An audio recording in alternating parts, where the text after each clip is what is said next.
after that ankle injury all last year. What were you missing from him throughout the entire year last year, and are you expecting a breakout year for him, or what is your expectation? Yeah, you miss his enthusiasm. You miss how hard he plays. He doesn't. Wyatt's one of those guys that he doesn't mess around. Whether it's practice, whether he's in the gym by himself working out, whether it's game on game night.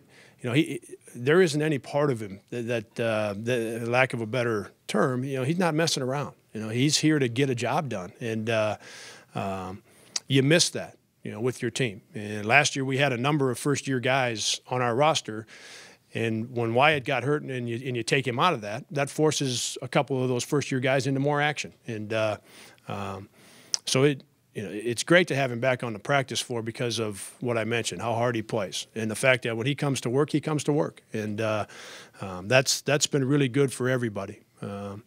In terms of what happens this year, yeah, I think he's going to have a terrific year.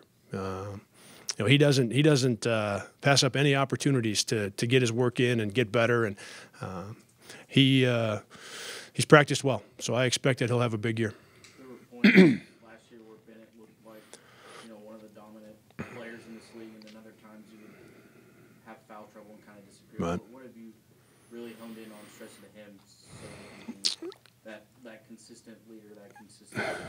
Yeah, a couple things with Bennett. One is the foul trouble, and we just Coach Green has talked to him a lot about that.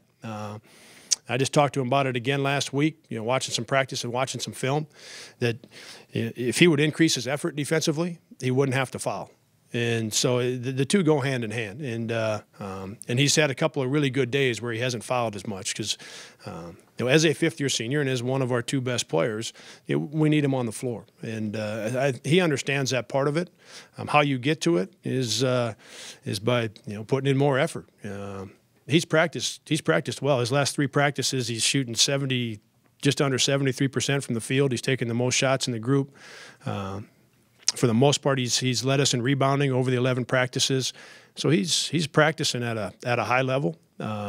He's in the best shape that he's been in. But he asked me 2 or 3 days ago what I thought about his rebounding from the previous practice or two, and I said you need to increase your effort. Because he hadn't gotten as many as what he had gotten in the previous couple practices. And I said, hey, you're playing hard and you're playing well and you're in the best shape you've ever been in. You're doing a great job. You want to get more rebounds, increase your effort. And, fortunately, we've got guys that respond to feedback. And Clint and Bennett have been great in terms of responding to the things that we've challenged him with. But it's going to be his effort on a nightly basis and his commitment to staying out of foul trouble, and they go hand in hand. You mentioned